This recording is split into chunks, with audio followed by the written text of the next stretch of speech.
শীতের গভীর এই দিনে চীনের উত্তর থেকে দক্ষিণ সবখানেই যেন একটাই বার্তা। পরিবার মানেই একসাথে থাকা, আর একসাথে থাকা মানেই খাবারের উষ্ণতা। উত্তরের শহরগুলোতে চলছে ডাম্পলিং উৎসব। হাজারো মানুষ একসাথে বসে বানাচ্ছেন নানা স্বাদের ডাম্পলিং। কপি, মাছ, মাটন, গরু কিংবা মিশ্র সবজির পুর দিয়ে। শুধু খাওয়া নয়, মানুষের বিশ্বাস এই খাবার নতুন বছরের জন্য নিয়ে আসে সুখ আর সৌভাগ্যের বার্তা। কেউ বলেন এ যেন চাইনিজ নিউ ইয়ারের আগাম আনন্দ। শায়ানসির সিয়ান শহরে এই আনন্দ আরও রঙিন। এখানে তৈরি হয় ৩ শতাধিক ধরনের ডাম্পলিং, কখনো সেদ্ধ, কখনো ভাপে, কখনো আবার ভেজে। প্রতিটি যেন আলাদা শিল্পকর্ম। আর উত্তর পূর্বের হেলংচিয়াং প্রদেশে পরিবারগুলো ব্যস্ত আঠালো চালের মিষ্টি বান বানাতে।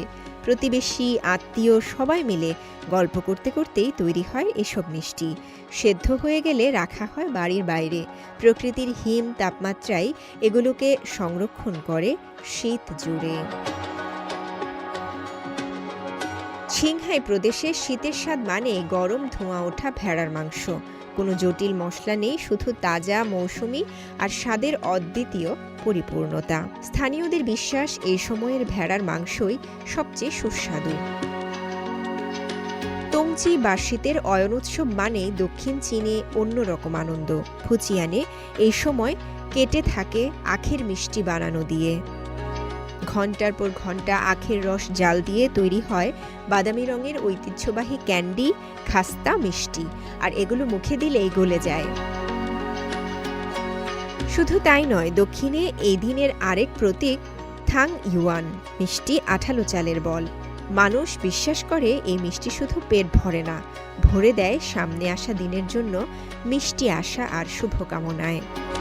উত্তরের জমাট শীতকে ভুলিয়ে দেয় উষ্ণ খাবারের ধোঁয়া, আর দক্ষিণের ঘরগুলো ভরে ওঠে মিষ্টি স্মৃতিতে। খাবারের স্বাদ, উৎসবের আবেগে চীনের মানুষ আজ উদযাপন করছে ঘরের উষ্ণতা, ঐতিহ্যের ভালোবাসা। রওজে জাবিদ ঐশী, সিএমজি বাংলা।